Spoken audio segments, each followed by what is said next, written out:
سيدنا محمد بن عبد الله وعلى آله وصحبه ومن والاه ولا حول ولا قوة إلا بالله العلي العظيم. سبحانك لا علم لنا إلا ما علمتنا إنك أنت العليم الحكيم.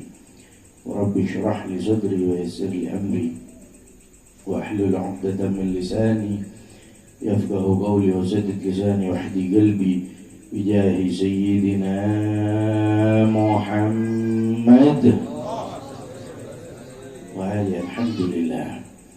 Alhamdulillah kita masih diberi kesempatan oleh Allah Subhanahu wa taala. Kita masih diberi nikmat oleh Allah Subhanahu wa taala, nikmat iman, nikmat Islam, nikmat sehat, nikmat afiah, nikmat bisa ibadah, nikmat bisa semangat ibadah, nikmat bisa berkumpul untuk mencari ridha Allah Subhanahu wa taala, nikmat berkumpul untuk mencari syafaat baginda Nabi besar Muhammad sallallahu alaihi wasallam, nikmat bisa membasahi lisan kita untuk membacakan sholawat serta mengais pahala dari Allah Subhanahu wa taala. Mudah-mudahan kita semuanya yang telah diberi nikmat oleh Allah, mudah-mudahan semua nikmat kita ditambah oleh Allah. Mudah-mudahan nikmat kita disempurnakan oleh Allah Subhanahu wa taala, dan mudah-mudahan nikmat-nikmat yang Allah berikan kepada kita menjadi nikmat yang bisa mengantarkan kita untuk mendapatkan syafaat baginda Nabi besar Muhammad sallallahu alaihi wasallam sampai kita masuk ke dalam surga serta memandang wajah suci baginda Nabi besar Muhammad sallallahu alaihi wasallam. Alhamdulillah, mari kita gunakan nikmat-nikmat yang Allah berikan kepada kita untuk ibadah, untuk dekat dengan Allah, untuk bertawajjuh kepada Allah, untuk membahagiakan Nabi Muhammad sallallahu alaihi wasallam. Karena semua nikmat tersebut akan dimintai pertanggungjawaban oleh Allah Subhanahu wa taala. Kullukum mas'ulun an ra'iyatih. Setiap individu dari kita akan apa yang Allah berikan kepada kita akan dimintai pertanggungjawaban di akhiratnya Allah Subhanahu wa taala. Alhamdulillah, kita patut bersyukur kepada Allah Subhanahu wa taala berkumpul di tempat yang mulia yang diagungkan oleh Allah Subhanahu wa taala, tempat yang kita yakini pasti turun rahmat dari Allah Subhanahu wa taala, tempat yang kita yakini bisa merubah kita yang malas ibadah lebih semangat ibadah kepada Allah Subhanahu wa taala, tempat yang kita yakini bisa menjadikan kita bahagia di dunia lebih-lebih di akhiratnya Allah Subhanahu wa taala, tempat yang insya Allah menjadikan kita hamba yang dikenal oleh baginda Nabi besar Muhammad sallallahu alaihi wasallam.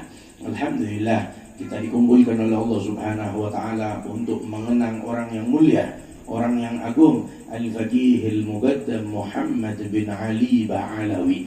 Sebagaimana tadi telah disebutkan oleh Ustaz Nagib, bahwasanya beliau adalah orang yang dicintai oleh Allah Subhanahu wa taala, orang yang disayang oleh Allah Subhanahu wa taala.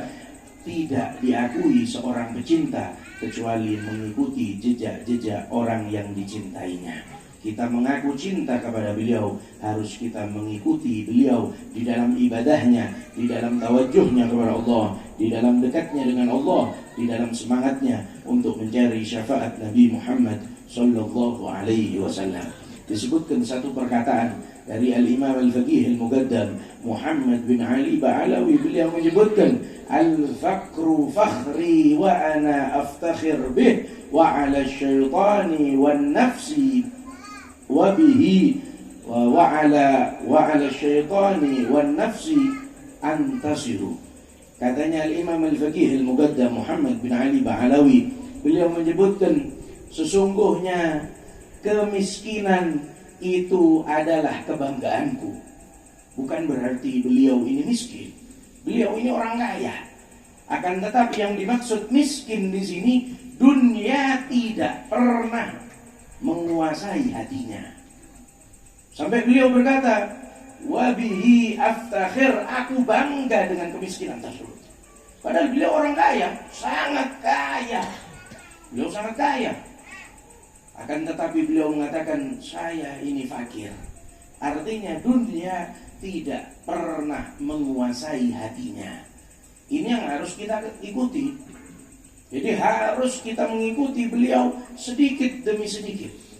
wa 'alan nafsi wasyaitani antasiru. Dan aku dengan kefakiran tersebut bisa mengalahkan hawa nafsu dan bisa mengalahkan syaitan. Karena kefakiran ini adalah pedang utama untuk menundukkan hawa nafsu.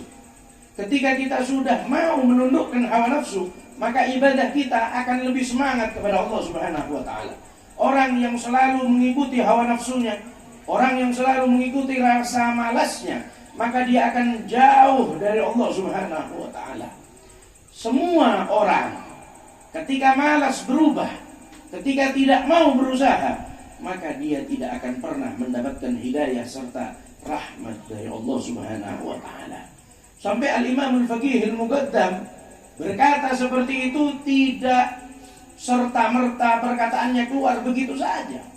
Akan tetapi perkataan beliau berlandaskan sabda dari baginda Nabi besar Muhammad sallallahu alaihi wasallam. Kata baginda Nabi di dalam satu doanya, beliau menyebutkan wahsyurni fi zumratil masakin, dan bangkitkan aku. Ini permintaan Nabi Muhammad sallallahu alaihi wasallam. Bukan berarti baginda Nabi ini fakir, bukan berarti baginda Nabi ini miskin. Miskinnya Nabi Muhammad disebutkan oleh Syekh Said Ramadan Al-Buti. Beliau menyebutkan bahwasanya miskinnya baginda Nabi ini adalah ikhtiyariyah, bukan iktiroriyah. Miskinnya Nabi Muhammad adalah keinginan serta-merta dari hatinya. Bukan berarti takdir dari Allah Subhanahu wa taala, enggak. Baginda Nabi ini sudah didatangi oleh para malaikat. Kemudian berkata kepada Rasulullah, "Ya Rasulullah, kalau seandainya engkau ingin mau gunung tersebut akan saya jadikan emas." Kalau kalian didatangi malaikat, ditawari gunung jadi emas, apa yang kalian jawab? Jangan lama-lama malaikat, sekarang jadikan emas. Itu kalau kita. Tapi Nabi Muhammad lah, tidak mau. Karena baginda Nabi memang tahu bahwasanya tujuan hidup kita bukan dunia. Tujuan hidup kita adalah supaya kita bisa menjadikan dunia sebagai pembantu kita mendapatkan akhirat, masuk ke dalam surganya Allah Subhanahu wa taala. Bahkan baginda Nabi menyebutkan wahsyurni fi zumratil masakin. Kalau kita lihat dari kata-kata ini, baginda Nabi memohon kepada Allah supaya digabungkan dengan orang miskin. Kalau kita tahu orang yang berada di bawah naungannya Nabi Muhammad mulia, bagaimana orang yang dimohon supaya Nabi Muhammad masuk ke dalam orang tersebut, masuk ke dalam golongan tersebut. Baginda Nabi memohon kepada Allah supaya dimasukkan ke dalam golongannya orang-orang yang fakir. Makanya tidak sedikit kita tahu ceritanya Nabi Muhammad. 1 hari tidak makan, 2 hari tidak makan, 3 hari tidak makan. Ada sahabat datang kepada Nabi Muhammad sallallahu alaihi wasallam, berkata kepada Nabi Muhammad seraya membuka perutnya, diperlihatkan bahwasanya ada ganjalan batu 2 biji. 1 batu 1 hari tidak makan. Ganjalannya ada 2, berarti 2 hari tidak makan. Ketika memperlihatkan itu kepada Nabi Muhammad sallallahu alaihi wasallam, apa jawaban Rasulullah? Rasulullah tidak menjawab apa-apa, hanya membukakan bajunya. Ternyata di perutnya Nabi Muhammad ada 3 ganjalan batu. Ketika sahabat 2 hari tidak makan, Nabi Muhammad sudah 3 hari tidak makan. Ini Nabi Muhammad sallallahu alaihi wasallam. Panutan kita, tuntunan kita, ikuti dengan Nabi Muhammad sallallahu alaihi wasallam. Bukan berarti kita tidak boleh kaya, bukan berarti kita tidak boleh jadi orang yang memiliki harta, tidak.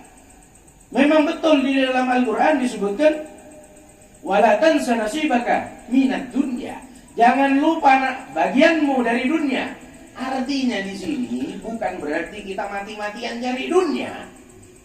Kita harus menjadikan dunia pembantu kita, menolong untuk supaya kita selamat di akhiratnya Allah Subhanahu wa taala. Kita semuanya yang hadir tidak mungkin sampai hidup ribuan tahun. Ada di sini yang umurnya 1500 ada? Tidak ada kan? Kakek kita, kakeknya kakek kita ada di mana? Kuburan. Ada yang masih dimumikan, ada. Dipajang depan rumahnya ada.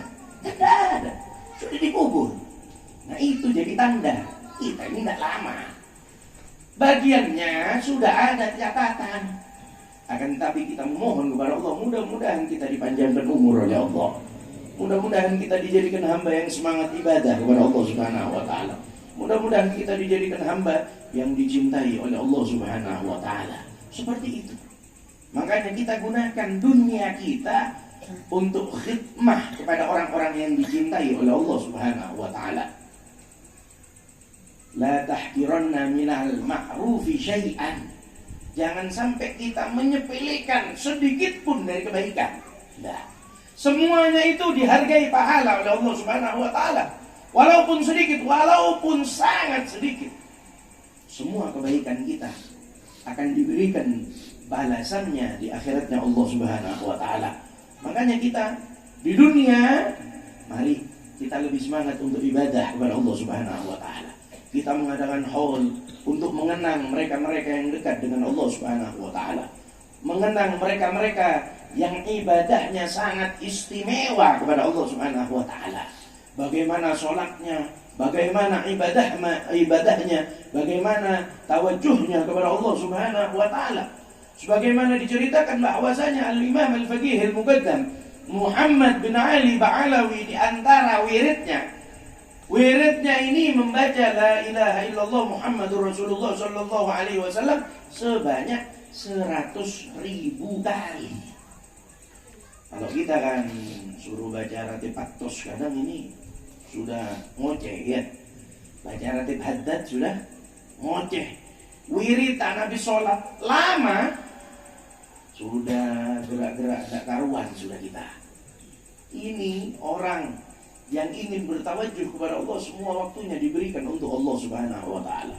Makanya kita ikuti, saya tidak bisa sampai baca wirid 100.000 la ilaha illallah, tidak mungkin bisa. Ya sedikit-sedikit, paling tidak setiap sholat, selesai sholat kita menyambungkan hati kita kepada Allah Subhanahu wa taala. Harus. Apa yang kita tunggu-tunggu di dunia ini? Sampai kapan kita untuk malas ibadah? Allah Subhanahu wa taala tidak akan merubah seorang hamba hatta yughayyiru ma bi anfusihim, sampai hamba tersebut berusaha semaksimal mungkin untuk lebih dekat kepada Allah Subhanahu wa taala. Kalian jangan berharap mendapatkan hidayah dari Allah kecuali kalian mau berusaha menjemput hidayah tersebut. Tidak bisa kita dengan enak nunggu di rumah. Kenapa tidak sholat? Saya belum dapat hidayah. Ya, sampai mati kalau cuma nunggu di rumahnya, tidak bakal datang yang namanya hidayah. Kecuali Israel, tidak usah ditunggu pasti datang. Tapi kalau hidayah tidak kalian jemput, tidak akan pernah datang.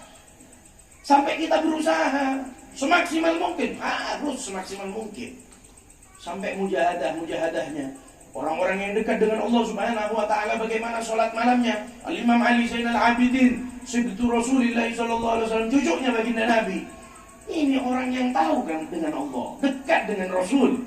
Kita jauh dengan Rasulullah, amal ibadah tidak banyak, terus dengan seenaknya mengatakan insya Allah umat Rasulullah pasti masuk ke dalam surga. Orang yang berkata seperti ini harus dibangunkan dari tidurnya. Karena apa? Terlalu dalam mimpinya. Orang ini kalau tidak mau ibadah, tidak mau sungguh-sungguh di dalam ibadah, tawajuh kepada Allah, bagaimana mungkin Allah akan memberikan jalan untuknya supaya selamat di dunia, lebih-lebih di akhiratnya Allah Subhanahu wa taala. Tidak bisa.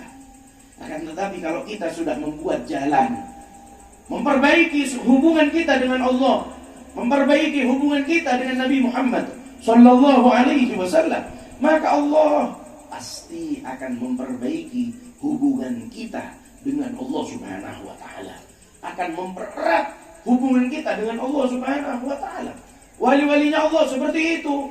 Makanya kalau kita melihat wali, jangan dilihat kalau sudah nyampe ke Allah, tapi lihat dari nol ibadahnya.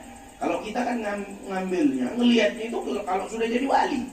Enak ya kalau wali itu ya, bisa jadi 8, bisa sholat 1000 rakaat, Jangan lihat itunya, tapi mujahadahnya. Mereka tidak tidur malam. Kalau kita tidak tidur malam, waduh, bukan ibadah.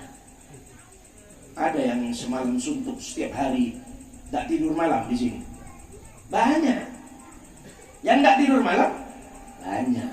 Kalau tidak tidur malam, tapi yang main apa itu gaplek, apa bahasa ininya? Tahu ya gaplek ya? Ya, kalau main itu banyak. Akan tetapi yang ibadah kepada Allah berapa orang? Banyak. Yang mau mujahadah itu sedikit. Akan tetapi orang yang memang bersungguh-sungguh berjalan di jalannya Allah Subhanahu wa taala, yang bersungguh-sungguh untuk mencari ridha Allah, untuk mengenalkan dirinya supaya dikenal oleh Nabi Muhammad sallallahu alaihi wasallam. Orang yang seperti ini yang didambakan oleh Allah Subhanahu wa taala. Makanya dengan adanya haul ini, mari kita lebih semangat untuk ibadah, lebih semangat bersungguh-sungguh untuk menyambungkan hati kita kepada Nabi Muhammad sallallahu alaihi wasallam. Sambungkan hati kita kepada wali-walinya Allah Subhanahu wa taala. Karena kita mengikuti Rasulullah sangat jauh, akan tetapi sambungkan kepada silsilah, sambungkan yang bermata rantai kepada Nabi Muhammad sallallahu alaihi wasallam. Ikuti mereka sedikit demi sedikit, sedikit demi sedikit. Di dalam sholatnya kita jaga sholat kita. Kalau kita malas, sudah sholatnya malas, ibadahnya malas, tawajuhnya malas, wiridnya malas, bagaimana mungkin kita selamat? Bagaimana mungkin kita bahagia? Bagaimana mungkin kita masuk ke dalam surga? Bagaimana mungkin kita bisa memandang wajah suci Nabi Muhammad sallallahu alaihi wasallam? Makanya kita memohon kepada Allah, mudah-mudahan kita semuanya dijadikan hamba Allah yang selalu semangat ibadah kepada Allah Subhanahu wa taala. Mudah-mudahan dengan berkahnya Al-Faqihil Mubaddal, berkah Maulid, berkah kumpulnya kita di majelis yang mulia ini, mudah-mudahan kita semuanya tidak pulang ke rumah kita kecuali dosa kita diampuni oleh Allah. Mudah-mudahan kita tidak pulang ke rumah kita kecuali hajat-hajat kita dikabulkan oleh Allah. Mudah-mudahan kita tidak pulang ke rumah kita kecuali kita semuanya dicatat sebagai ahli surga, masuk ke dalam surga Allah. Mudah-mudahan kita tidak pulang kecuali dicatat oleh Allah Subhanahu wa taala termasuk hamba yang bisa memandang wajah suci Nabi Muhammad sallallahu alaihi wasallam. Mudah-mudahan dengan berkah majelis malam hari ini, mudah-mudahan ini menjadi sebab kita wafat dalam keadaan husnul khatimah. Kita wafat dalam keadaan husnul khatimah. Kita wafat dalam keadaan husnul khatimah. Mudah-mudahan semua dari keluarga kita bisa masuk ke dalam rombongan Nabi Muhammad sallallahu alaihi wasallam, dan mudah-mudahan kita lebih semangat untuk ibadah kepada Allah Subhanahu wa taala, lebih semangat dekat dengan Allah Subhanahu wa taala, lebih bersungguh-sungguh dalam ibadah kepada Allah Subhanahu wa taala, dan mudah-mudahan kita lebih semangat dan bersungguh-sungguh untuk mencari syafaat baginda Nabi besar Muhammad sallallahu alaihi wasallam. Amin, Allahumma amin. Hadza minni, kurang lebihnya mohon maaf kalau ada salah kata atau salah tutur ucap, saya minta maaf. Mudah-mudahan semuanya disempurnakan oleh Allah Subhanahu wa taala. Wallahul muwaffiq ila aqwamit thariq. Assalamualaikum warahmatullahi wabarakatuh.